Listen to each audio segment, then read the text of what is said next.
Selamat sore, Bapak Ibu Saudara, jemaat sekalian. Puji Tuhan, jika sore hari ini kita bisa kembali berkumpul untuk bersama-sama mengadakan ibadah online. Kiranya Allah yang kita kenal di dalam nama Tuhan Yesus Kristus, melalui rohnya yang ada bersama dengan kita dimanapun kita berada, mengaruniakan damai sejahtera, sukacita, kekuatan, dan pertolongannya serta penghiburannya kepada setiap kita. Biarlah ibadah kita sore hari ini bisa kita kembalikan hanya bagi kemuliaan nama Tuhan. Oleh sebab itu, mari kita dengan sungguh-sungguh beribadah kepada Tuhan dengan hati yang tulus. Kita mau kembalikan apa yang kita terima daripada Tuhan, kembalikan kepada Tuhan untuk kemuliaan namanya. Mari kita berdoa sebelum kita memulai ibadah kita. Bapa, kami percaya ini satu kesempatan yang Kau berikan bagi setiap kami, di mana Engkau memanggil setiap kami datang kepadamu ya Tuhan. Kami mau Tuhan melalui ibadah ini, nama Tuhan dimuliakan. Biarlah Allah Roh Kudus menolong setiap kami ya Tuhan, supaya melalui ibadah ini kami boleh mengenal Engkau dengan lebih baik. Kami boleh mengangkat puji-pujian dan penyembahan kami hanya bagi kemuliaan nama-Mu. Tuhan, sucikan dan kuduskan setiap kami, supaya ketika kami beribadah kepadamu ya Tuhan, kami boleh masuk di dalam gerbang-Mu dengan penuh sukacita, karena Engkau yang membenarkan setiap kami. Terima kasih sekali lagi untuk kesempatan yang Kau berikan. Satukan setiap kami sebagai tubuh Kristus di dalam kami ibadah bersama-sama saat ini. Kami percaya Tuhan, Engkau hadir dimanapun kami berada saat ini, karena Engkau Allah yang Maha Hadir. Dan biarlah melalui anugerah-Mu, kehadiran-Mu, boleh mengubah setiap kami ya Tuhan, untuk semakin serupa dan segabar dengan Kau. Terima kasih, kami serahkan seluruh ibadah ini ke dalam tangan-Mu, di dalam nama Yesus, kami berdoa dan mengucap syukur. Sama-sama katakan, amin. Mari Bapak Ibu Saudara, kita melanjutkan dengan pujian dan penyembahan bersama-sama. Mari kita memuji dan menyembah Tuhan dengan hati yang sungguh-sungguh dan penuh hormat kepadanya. Biar nama Tuhan dimuliakan melalui ibadah kita. Shalom semuanya, saya percaya bahwa sukacita memenuhi kita semua pada sore hari ini. Mari kita mau angkat pujian ini bersama-sama. Haleluya. Sekarang telah tiba keselamatan dan kuasa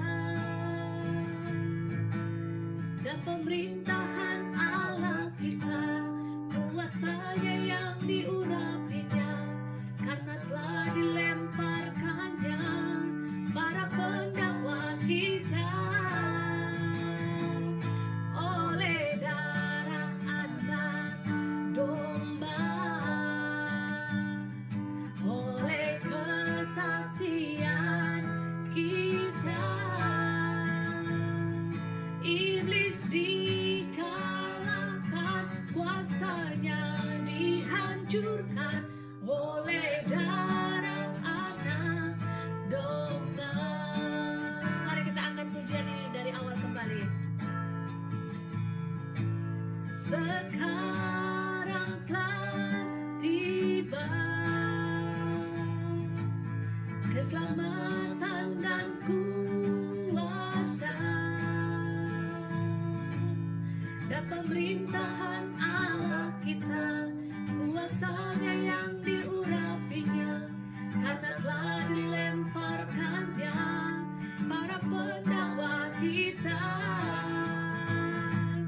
Oleh darah anak domba, oleh kesaksian kita, iblis dikalahkan, kuasanya dihancurkan oleh darah anak domba. Katakan oleh darah anak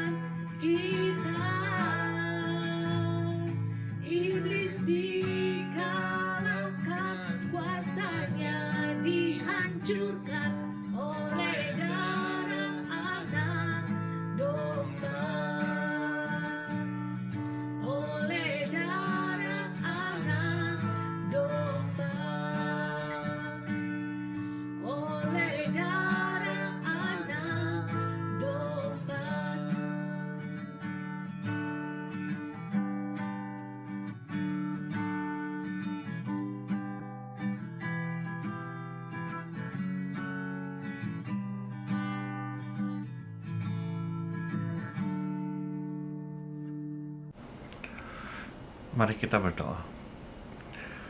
Bapa yang dalam surga, saat ini Tuhan kami mau bersama-sama ya Tuhan berdoa untuk persiapan kebaktian Jumat Agung dan Paskah yang akan diadakan 2 minggu lagi ya Tuhan. Bapak, kami berdoa untuk setiap persiapannya ya Tuhan. Kami berdoa untuk setiap pelayan-pelayan-Mu yang akan melayani ya Tuhan, mulai dari praise and worship Tuhan, juga pembawaan firman ya Tuhan. Kami berdoa ya Tuhan, Kau sendiri Tuhan yang urapi ya Tuhan setiap orang yang melayani ya Tuhan.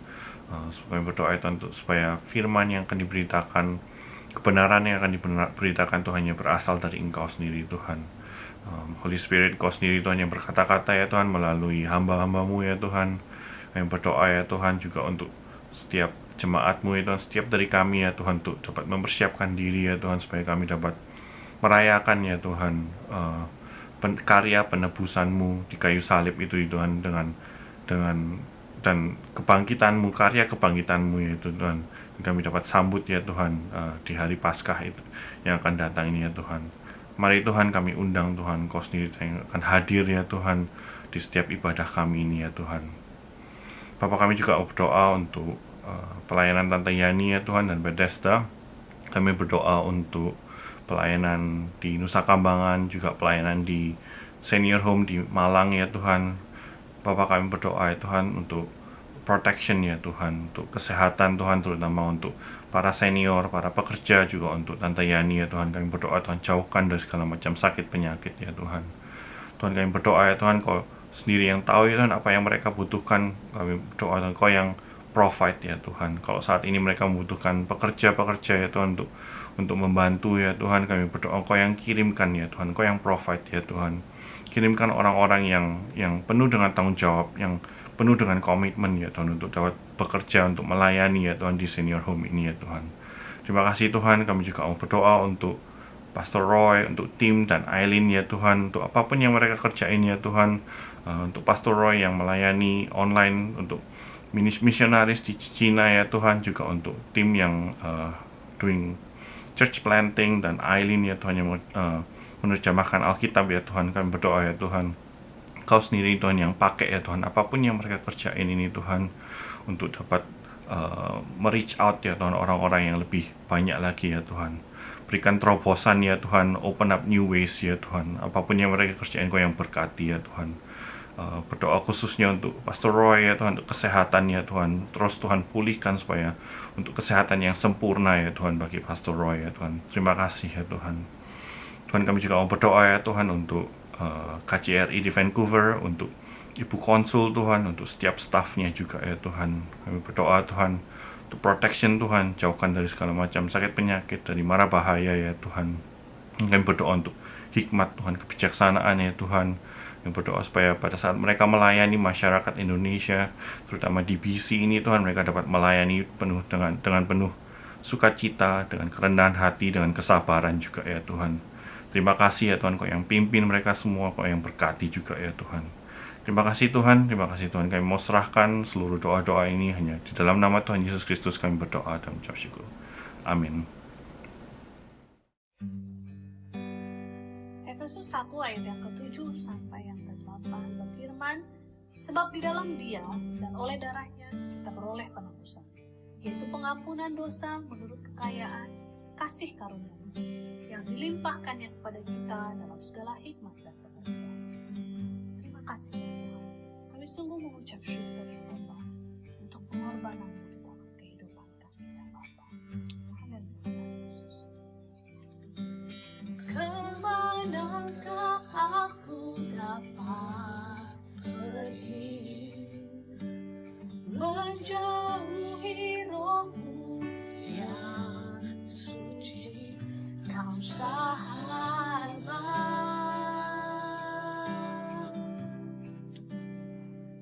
dan Kau dekat.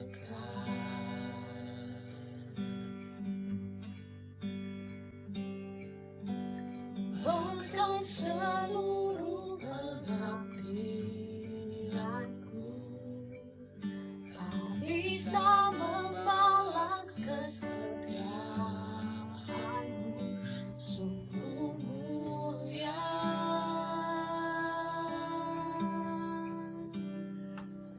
Dan berharga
kesetiaanmu sungguh mulia,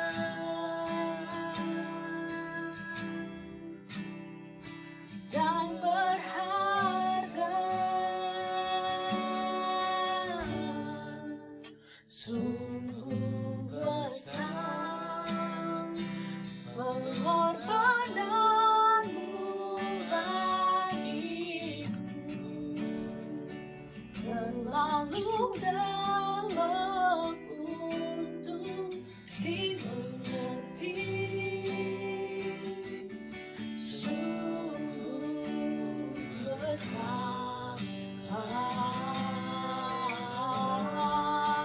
sungguh indah yang kau pikirkan tentangku, tak terselubih bagiku. Sungguh indah, tak terselubih bagiku.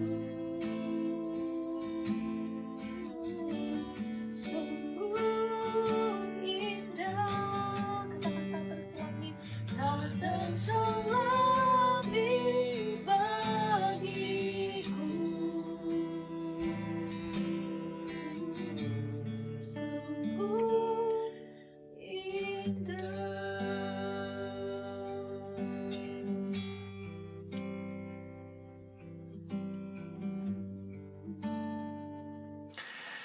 Puji Tuhan, sekali lagi saya mewakili jemaat mengucapkan terima kasih yang sebesar-besarnya kepada tim musik yang sudah melayani setiap kita.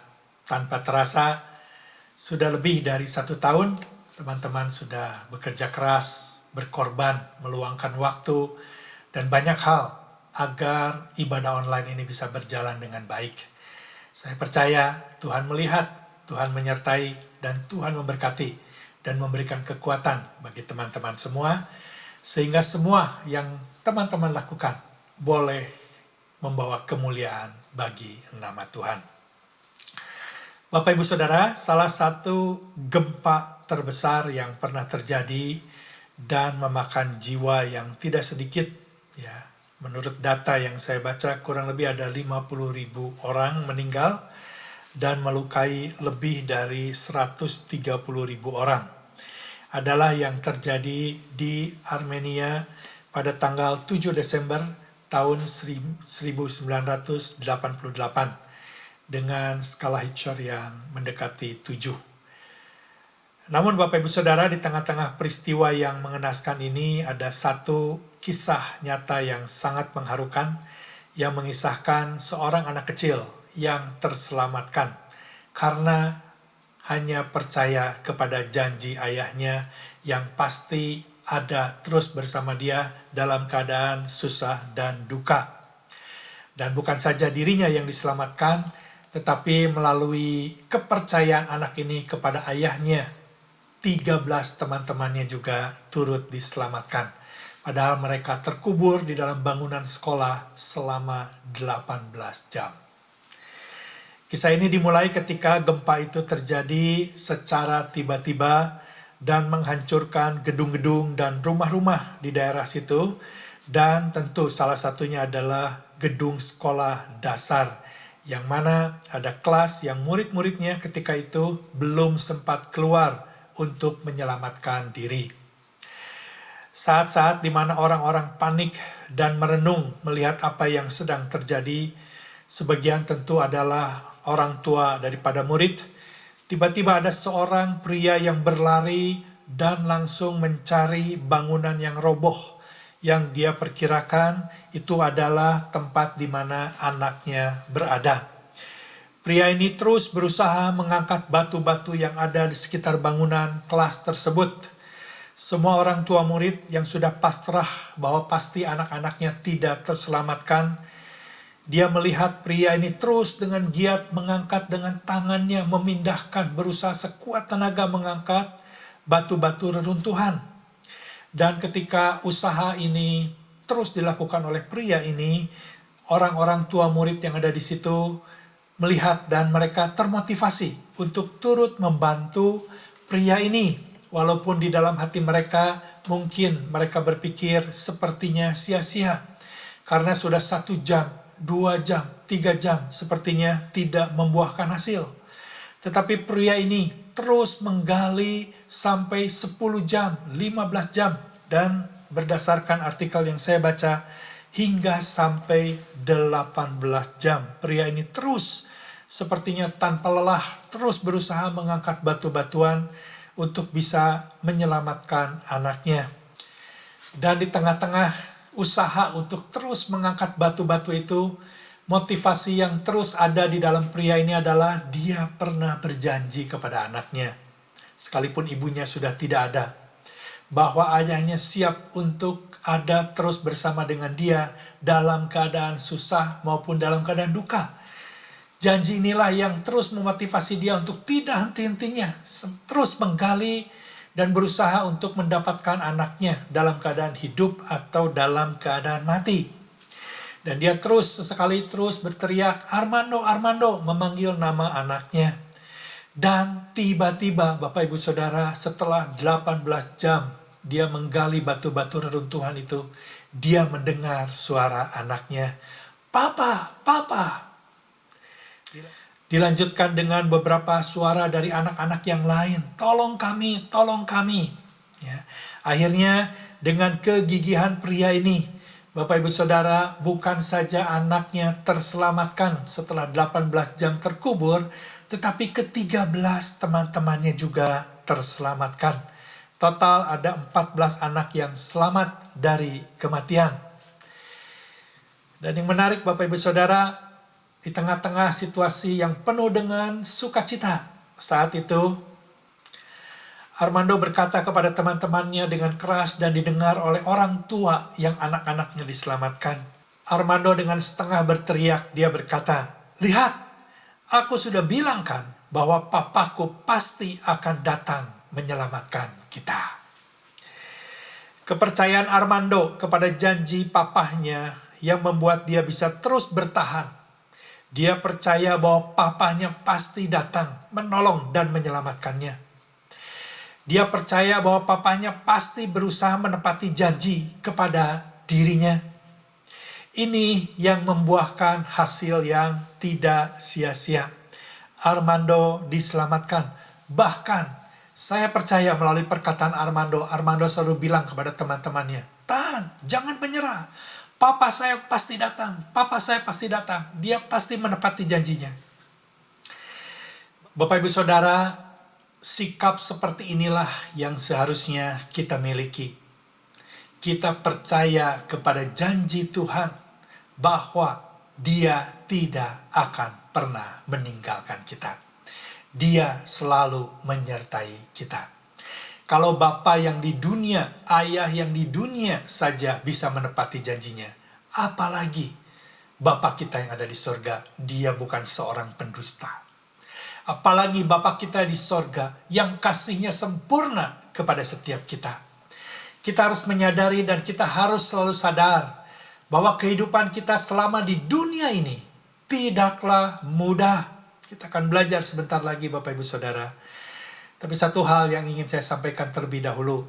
Sikap seperti anak ini harus menjadi sikap kita terhadap Tuhan. Kita harus tetap percaya bahwa Tuhan tidak pernah meninggalkan kita dalam kondisi apapun juga. Amin Bapak Ibu Saudara.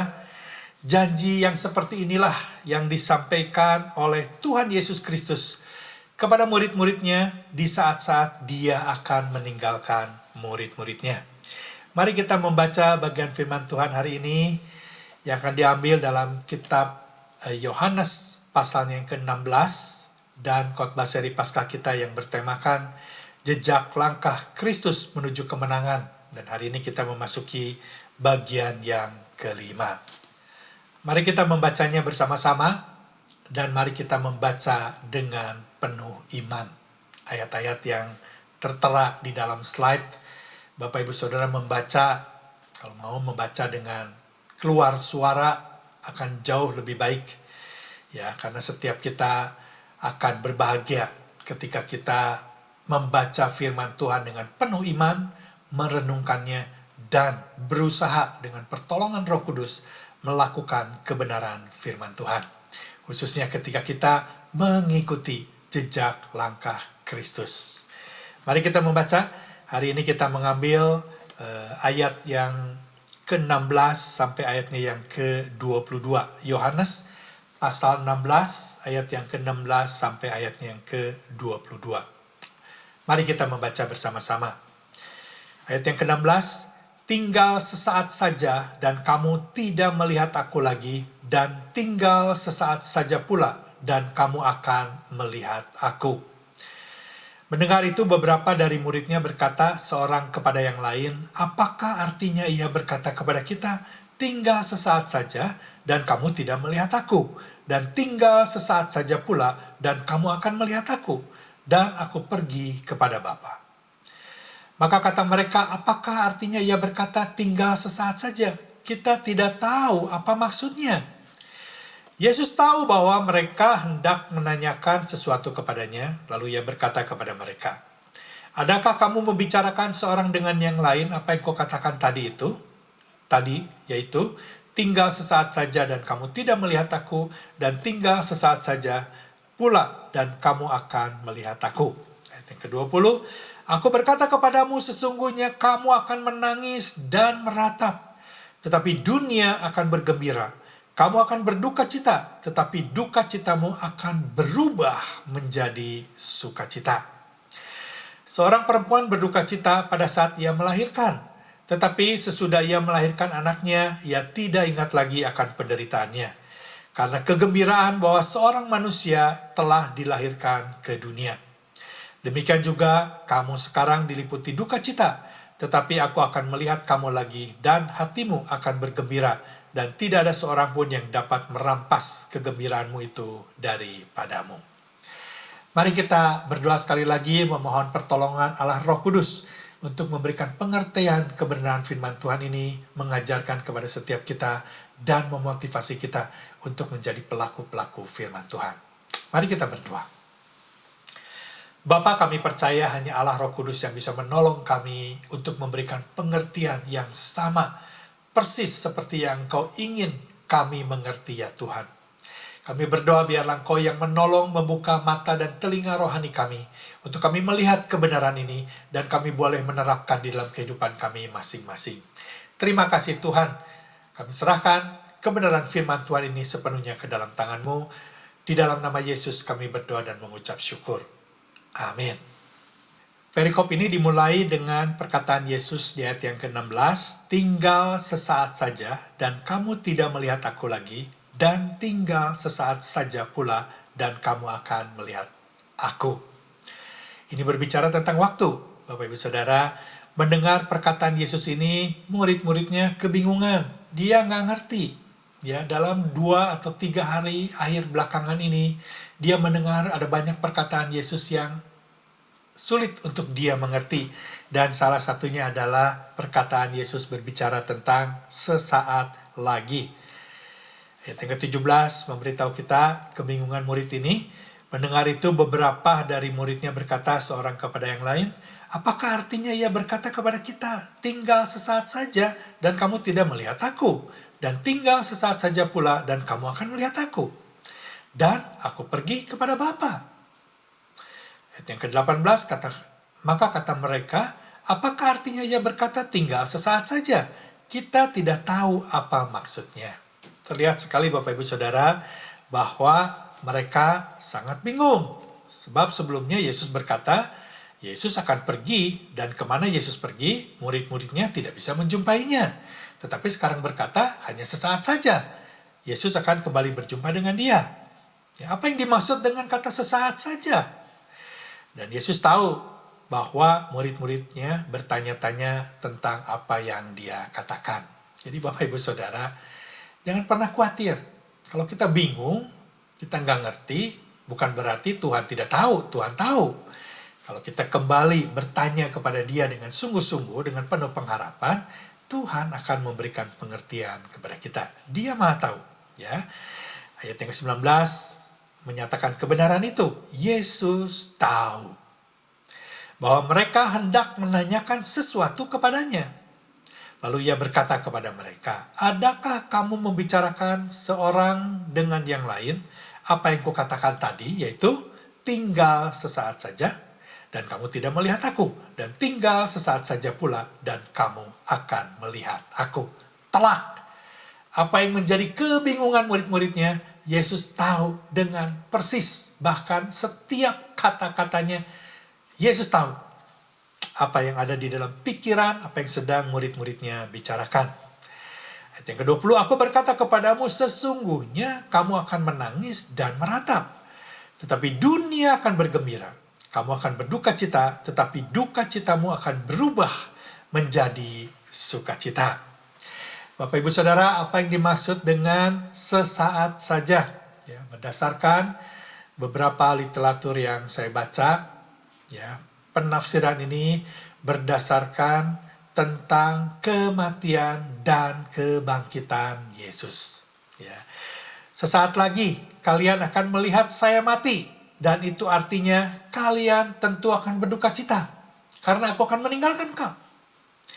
Namun hanya sebentar saja, hanya 3 hari, karena Yesus tahu dia akan bangkit. Dan kebangkitan Yesus tentu akan membuat murid-muridnya bersukacita.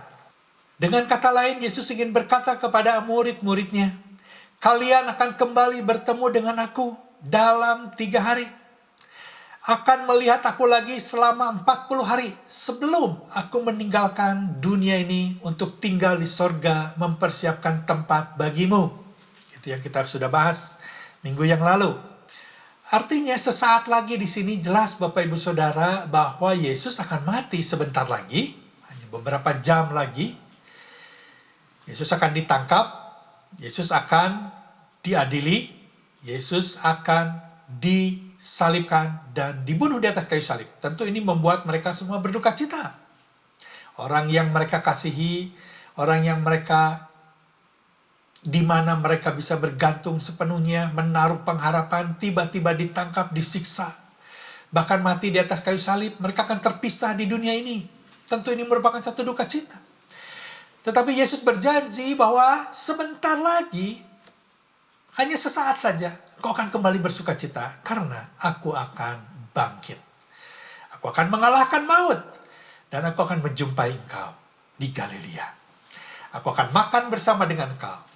Aku akan menyatakan perintah-perintah yang baru yang harus engkau lakukan. Dan di dalam menjelaskan pernyataannya ini, Yesus memberikan satu ilustrasi yang sangat baik, yaitu yang dia tuliskan, atau yang Yohanes tuliskan di ayatnya yang ke-21 dan 22. Yesus memberikan ilustrasi tentang seorang ibu yang akan melahirkan dan bagaimana sikap atau hatinya setelah melahirkan. Seorang perempuan berduka cita pada saat ia melahirkan. Tetapi sesudah ia melahirkan anaknya, ia tidak ingat lagi akan penderitaannya, karena kegembiraan bahwa seorang manusia telah dilahirkan ke dunia. Saya percaya Bapak Ibu Saudara, ada banyak di antara kita ibu-ibu yang pernah melahirkan, pasti sangat mengerti apa yang Yesus katakan di sini. Ya. Membaca ilustrasi Yesus tentang ibu yang akan melahirkan, saya diingatkan kepada teman saya, di mana ketika dia akan melahirkan, saya mengunjunginya, dan beberapa jam sebelum dia melahirkan, saya berdoa bagi dia, dan sebelum berdoa saya mengatakan, wow, ini anak pertama, kita tunggu anak kedua. Dan si ibu ini mengatakan, jangan, satu saja cukup. Saya satu saja sudah cukup menderita. Saya tidak mau lagi menderita. Saya hanya tersenyum Bapak Ibu Saudara dan mari kita berdoa. Setelah berdoa Bapak Ibu Saudara, saya meninggalkan ibu ini dan singkat cerita 14 bulan kemudian dia memberitahu saya bahwa saya hamil anak yang kedua. Saya hanya tersenyum dan saya kembali mengunjungi dia jam-jam di mana dia akan melahirkan. Dan saya katakan, ini anak kedua. Wow, pasti kita akan menunggu anak yang ketiga. Dia mengatakan hampir mirip. Dia menjawab mirip dengan apa yang dia katakan sebelumnya. Cukup. Sudah 2 kali saya menderita. Cukup, saya tidak mau lagi memiliki anak yang ketiga. Ya, dan 2 tahun kemudian, dia memiliki anak yang ketiga. Rupanya kehadiran anak pertama, anak kedua, dan anak yang ketiga membuat keluarga ini semakin penuh dengan sukacita. Dia lupa dengan penderitaannya. Dia mau memiliki anak lebih banyak lagi, supaya ada sukacita yang dia alami di dalam keluarganya. Tentu sekali lagi Bapak Ibu Saudara, anak merupakan anugerah dan bonus yang daripada Tuhan. Oleh sebab itu, jika Bapak Ibu Saudara diberikan anak berapapun banyaknya, tolong jaga anak-anak kita. Tolong pelihara, lindungi anak-anak kita. Bertanggung jawab untuk membawa anak-anak kita mengenal Tuhan. Diselamatkan. Dan menjadi anak-anak Tuhan yang membawa kemuliaan bagi nama Tuhan. Ingat, kalau Tuhan mempercayai, Tuhan akan memberikan kekuatan kepada setiap kita untuk mendidik anak-anak kita. Kembali kepada teks ini, ayat yang ke-22, Yesus mengatakan, demikian juga kamu sekarang diliputi duka cita, tetapi aku akan melihat kamu lagi, dan hatimu akan bergembira, dan, perhatikan kalimat terakhir, tidak ada seorang pun yang dapat merampas kegembiraan itu daripadamu. Artinya Bapak Ibu Saudara, kemenangan Yesus atas kematian itu akan menjadikan sukacita terbesar di dalam kehidupan kita. Bahwa kita juga akan memperoleh kemenangan yang sama. Bapak Ibu Saudara, sehubungan dengan perikop ini, apa yang bisa kita pelajari? Yang pertama, sesuai dengan tema kita, jejak langkah Kristus menuju kemenangan. Menuju kemenangan. Jadi sebelum Yesus benar-benar menang atas dosa, ketika dia menuju kepada kematian, sebelum dia bangkit pada hari yang ketiga, membuktikan dia menang atas dosa. Ketika Yesus hidup di dunia ini mengajarkan kepada kita bahwa kehidupan Yesus selama di dunia, selama menjadi manusia sejati, dia juga mengalami semua yang kita alami. Dia mengalami sukacita ketika dia bisa memberitakan Injil dan melihat jiwa-jiwa diselamatkan. Dia mengalami satu hati yang penuh dengan sukacita karena dia bisa berbuat baik, bisa menolong orang, bisa menyembuhkan orang, bisa membangkitkan orang mati. Dia bisa mengusir setan-setan. Tetapi sebaliknya Bapak Ibu Saudara, ketika dia menjadi manusia, dia juga mengalami berbagai macam penderitaan, pencobaan. Dia mengalami penghinaan. Dia mengalami penolakan. Dia dibenci. Bahkan dia disiksa dengan sangat mengerikan. Hingga dia mati di atas kayu salib. Dan duka cita yang paling dalam, dia ditinggalkan oleh Bapanya yang ada di sorga. Jadi ketika Yesus ada di dunia ini, di dalam perikop ini mengajarkan Bapak Ibu Saudara, dia hidup di dalam duka cita dan juga sukacita. Dia mengalami semua yang kita alami. Ya, tepat seperti yang dikatakan oleh penulis Ibrani, pasal yang keempat ayat yang ke-15. Sebab imam besar yang kita punya, ini berbicara tentang Yesus yang menjadi imam setelah dia menang atas dosa. Bukanlah imam besar yang tidak dapat turut merasakan kelemahan-kelemahan kita. Sebaliknya sama dengan kita, ia telah dicobai, hanya tidak berbuat dosa. Dengan demikian Bapak Ibu Saudara, jika kita mau hidup mengikuti jejak langkah Kristus menuju kemenangan, artinya selama kita masih ada di dunia ini, sama seperti ketika Yesus masih ada di dunia ini, kita belum benar-benar mengalami kemenangan yang sempurna. Dalam arti kata, Bapak Ibu Saudara, ketika kita masih hidup secara jasmani. Tetapi kita masih hidup di dunia ini, kita masih harus menghadapi berbagai macam ujian pencobaan. Kita harus mengalami sukacita dan duka cita sama seperti Yesus. Ingat itu baik-baik, ya, bahwa apa yang dialami oleh kita itu yang dialami oleh Yesus. Selama kita ada di dunia ini, sekali lagi, sama persis seperti yang Yesus alami. Ada sukacita, ada juga duka cita. Oleh sebab itu Bapak Ibu Saudara, jika kita berpikir bahwa mengikuti jejak langkah Kristus, maka kita tidak akan pernah mengalami masalah, tidak akan pernah mengalami pencobaan, kita tidak akan pernah mengalami kesedihan dan duka cita. Itu semua bukan satu kebenaran. Kita tetap akan mengalami hal-hal yang bersifat duka cita. Kita akan mengalami kegagalan. Kita mungkin akan mengalami penghinaan, penolakan. Kita mungkin juga tidak dikasihi oleh orang-orang yang kita harapkan dia mau mengasihi kita. Kita juga mungkin tidak diperhatikan oleh orang-orang yang kita harapkan memperhatikan kita. Bahkan mungkin saja kita dicaci maki, kita disalah mengerti. Ini semua akan kita alami selama kita ada di dunia ini. Konsep-konsep atau pola pikir yang menitik beratkan kepada seandainya kita ikut Tuhan, maka kita akan diberkati secara jasmani terus-menerus. Memiliki apapun yang kita inginkan, itu seharusnya kita tinggalkan. Kenyataannya tidak seperti itu. Namun sebaliknya Bapak Ibu Saudara, kita juga tidak boleh berpikir bahwa kalau kita mengikuti jejak langkah Kristus, maka seluruh sisa hidup kita akan dipenuhi dengan duka cita, tanpa pernah mengalami sukacita. Tidak. Benar, kita menghadapi berbagai macam tantangan selama di dunia ini, tetapi melalui anugerahnya, Roh Kudus yang tinggal di dalam setiap hati kita sebagai orang percaya, kita juga bisa mengalami berbagai macam sukacita di dalam kehidupan kita. Kita bisa mengalami kemenangan, kita bisa mengalami sukacita ketika kita mengalami keberhasilan. Sakit kita disembuhkan. Walaupun mungkin satu saat kita akan sakit lagi.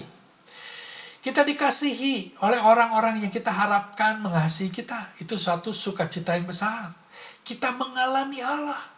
Kita bisa berbuat kebaikan. Kita bisa memberikan yang terbaik kepada orang-orang yang kita kasihi, orang-orang yang ada di sekeliling kita. Saya percaya itu semua membawa sukacita di dalam kehidupan kita. Artinya Bapak Ibu Saudara, selama di dunia ini, duka cita dan sukacita akan kita alami secara silih berganti. Oleh sebab itu ada satu pernyataan yang saya rasa cukup baik untuk kita simak atau kita perhatikan. Janganlah engkau bersukacita berlebihan, sebab ingatlah duka cita segera datang menghampirimu. Demikian juga janganlah engkau terlalu berduka cita seakan-akan hidupmu akan hancur. Sebab ingatlah sukacita akan segera datang menghapus duka citamu. Saya kira ini satu kebenaran Bapak Ibu Saudara ketika kita berhadapan dengan satu berita atau keadaan yang penuh dengan duka cita. Jangan pernah berpikir bahwa itu akan benar-benar menghancurkan kehidupan kita. Allah kita setia. Allah kita yang ada di dalam diri kita sebagai orang percaya.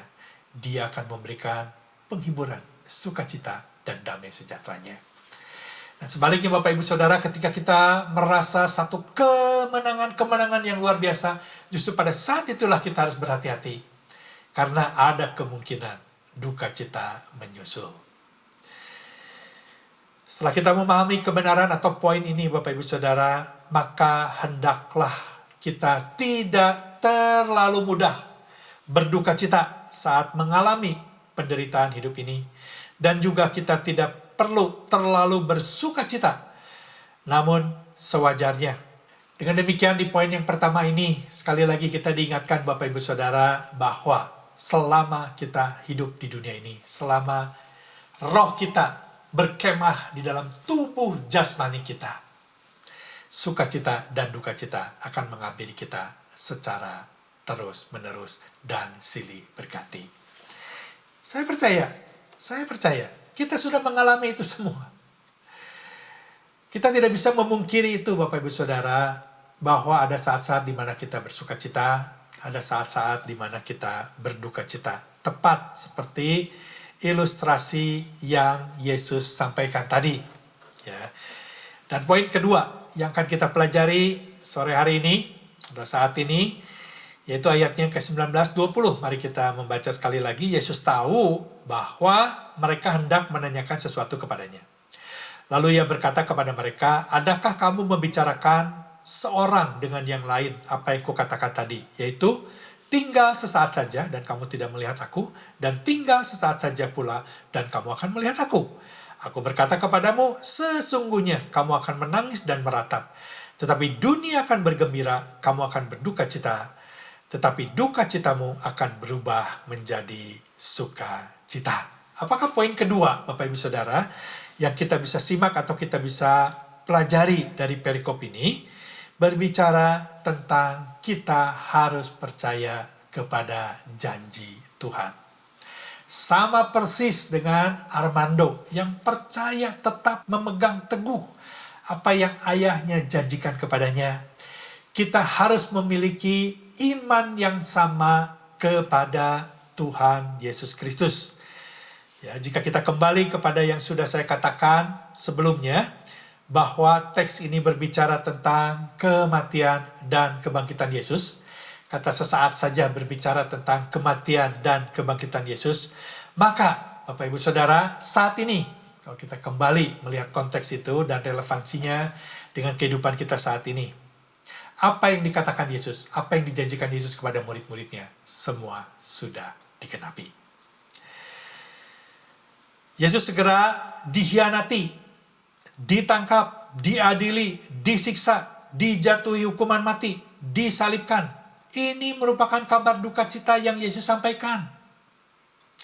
Namun hanya 3 hari kemudian, Yesus bangkit dari kematian dan kembali menjumpai murid-muridnya. Berjalan bersama-sama ke Emmaus, berbincang bersama-sama, melakukan kembali mujizatnya, bersama-sama di hadapan murid-muridnya. Bahkan Yesus makan bersama dengan mereka. Tentu ini merupakan kabar sukacita yang Dia janjikan, bahwa duka cita akan berganti kepada sukacita. Intinya adalah percaya kepada janji Tuhan. Kalau Tuhan menggenapi janjinya kepada murid-muridnya, kita adalah murid-muridnya. Kita adalah anak-anaknya. Kita adalah anak-anak yang dikasihinya. Sama persis seperti Yesus mengasihi murid-muridnya ke 12 rasul. Dia juga mengasihi setiap kita. Allah adalah kasih. Allah tidak bisa melakukan tanpa kasih-Nya. Jika kita mau mengikuti jejak langkah Kristus, maka kita harus senantiasa percaya dan memegang teguh janji-janji Tuhan. Mengapa Bapak Ibu Saudara? Karena tanpa memegang teguh janji-janji Tuhan, maka kita akan mudah tersandung dan jatuh. Kita akan mudah menyerah. Iman kita akan didominasi oleh perasaan kita. Semangat kita akan mudah menjadi lemah ketika kita kecewa kepada Tuhan, ketika kita tidak melihat hasil atau tidak mengalami apa yang kita inginkan.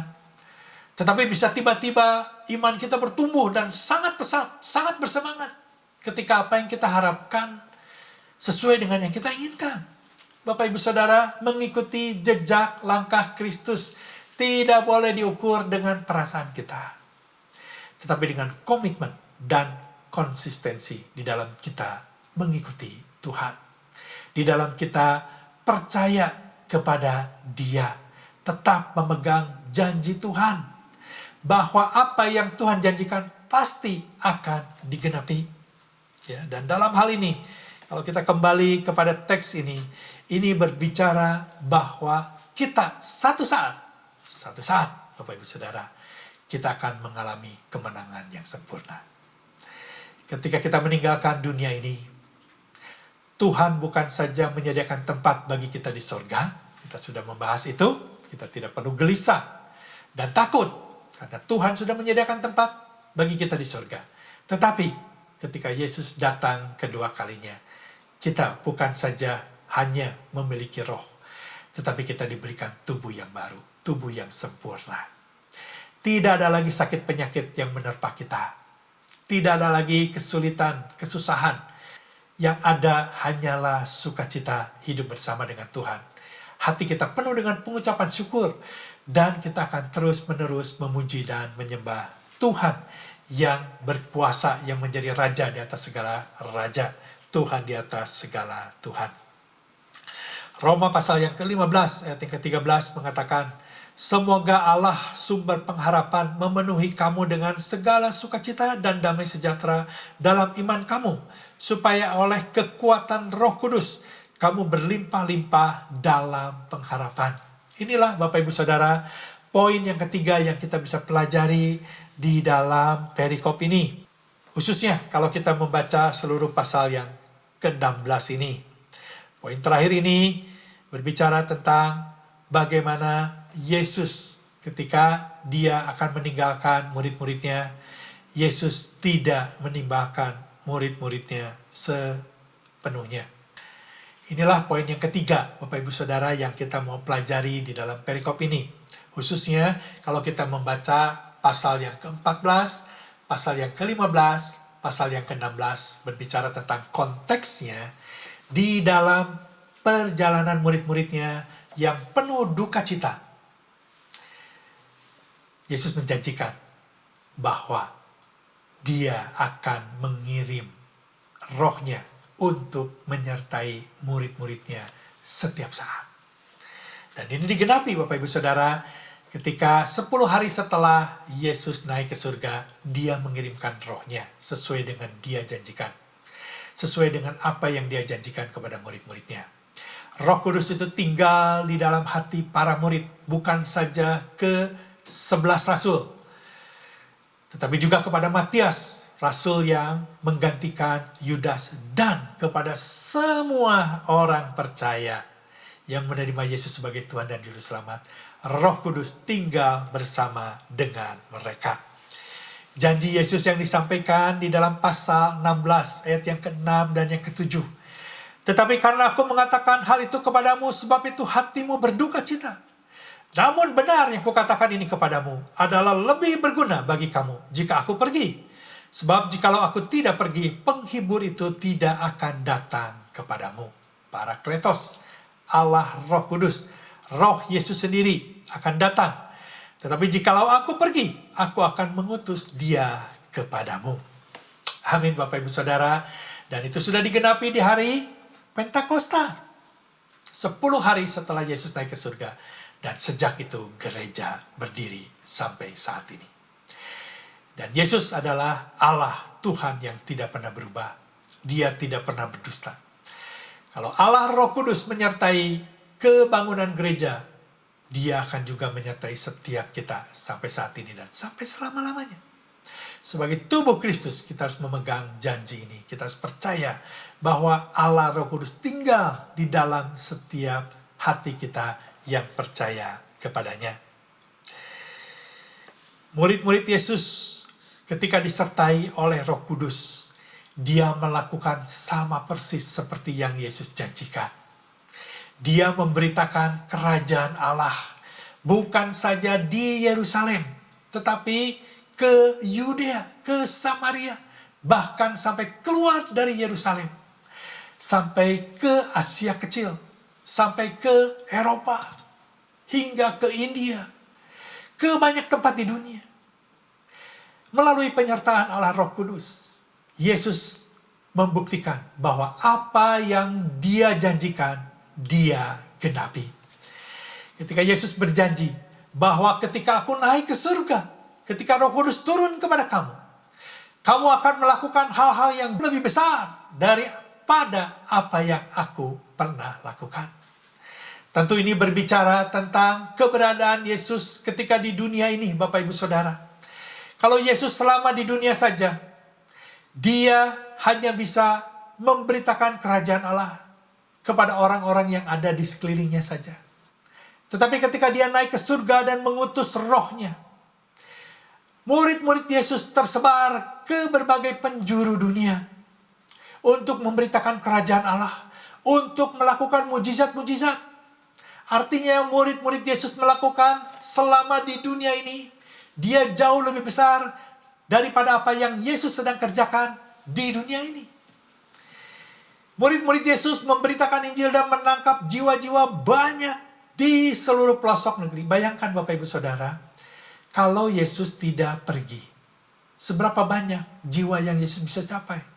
Karena dia hanya menjadi manusia sejati. Artinya sekarang kita memahami Bapak Ibu Saudara perkataan Yesus. Kalau Yesus tidak pergi meninggalkan murid-muridnya, seberapa banyak orang yang bisa mendengar berita Injil? Tentu hanya segelintir orang. Orang yang ada di sekitar Yesus saja. Tetapi Yesus pergi meninggalkan murid-muridnya dan dia mengutus rohnya.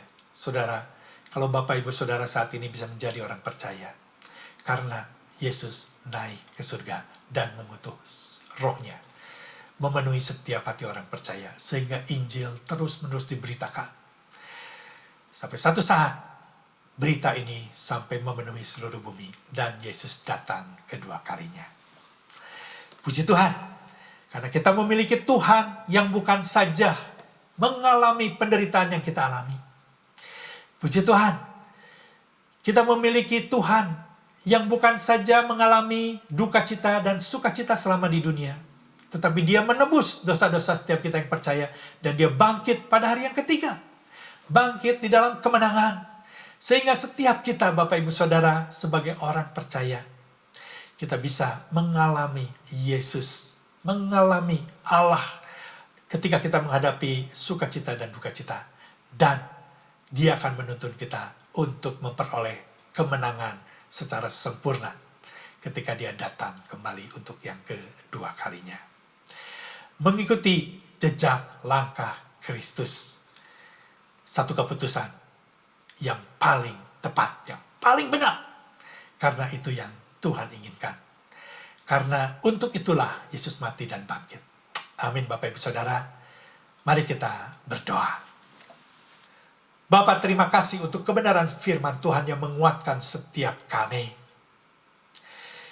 Biarlah arah Roh Kudus yang tinggal di dalam kehidupan kami saat ini ya Tuhan, terus menolong setiap kami mengikuti jejak langkah-Mu ya Tuhan. Meneladani apa yang Kau sudah jalani selama di dunia ini. Dan kami tetap percaya untuk memegang janji Tuhan, bahwa Engkau pasti akan menggenapi janji-janji-Mu ya Tuhan. Segala penderitaan, duka cita, sukacita yang sementara di dunia ini, semuanya akan berakhir. Karena kami akan berjumpa dengan Kau ketika kami meninggalkan dunia ini. Kami mengalami sukacita sejati. Dan kami akan hidup bersama dengan Kau selama-lamanya di sorga. Terima kasih. Kami percaya ini bukan janji omong kosong. Tetapi Engkau akan menggenapi di dalam kehidupan kami sebagai anak-anak-Mu. Kami akan mengalami sukacita sejati bersama dengan Kau di surga. Terima kasih. Biar Allah Roh Kudus yang tinggal bersama kami sebagai orang percaya, terus yang menuntun langkah demi langkah kehidupan kami, mengikuti jejak langkah-Mu ya Tuhan. Supaya kami semakin sempurna, semakin dewasa di hadapan-Mu.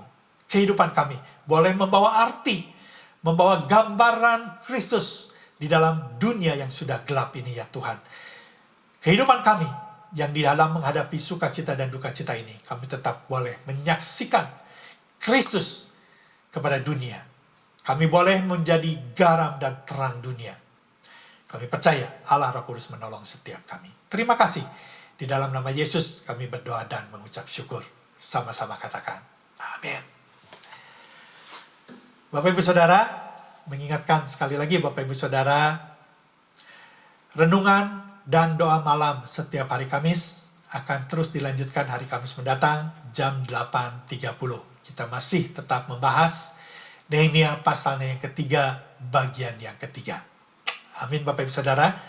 Mari saya mengajak Bapak Ibu Saudara untuk terus bergabung, karena di dalam renungan dan doa malam ini kita bukan hanya belajar apa yang dialami atau apa yang dijalankan atau kehidupan seperti apa yang bisa kita teladani dari Nehemia, tetapi kita sedikit demi sedikit belajar bagaimana seharusnya kita membaca Alkitab dengan benar, dengan meneliti, berdasarkan konteks yang benar. Sehingga kita bisa memahami bahwa seluruh bagian firman Tuhan adalah kebenaran firman Tuhan yang bisa menuntun kehidupan kita dan sangat relevan dengan kehidupan kita di dalam kita menjalani kebenaran-kebenaran firman Tuhan. Amin Bapak Ibu Saudara. Mari kita bangkit berdiri, angkat kedua tangan Bapak Ibu Saudara, dan terimalah berkat Tuhan. Kiranya damai sejahtera dan kasih karunia yang daripada Allah Bapa dan Tuhan kita Yesus Kristus, serta persekutuan di dalam Allah Roh Kudus, menyertai jemaat sekalian mulai hari ini, sampai kedatangan Tuhan yang kedua kali, dan sampai selama-lamanya. Jemaat yang dikasihi Tuhan, ambillah komitmen untuk mengikuti jejak langkah Kristus dan muliakanlah Allah di dalam kehidupanmu. Terimalah berkat ini di dalam nama Tuhan Yesus Kristus. Sama-sama katakan, amin. Selamat sore Bapak Ibu Saudara. Sampai jumpa hari Kamis jam 8.30. Tuhan memberkati.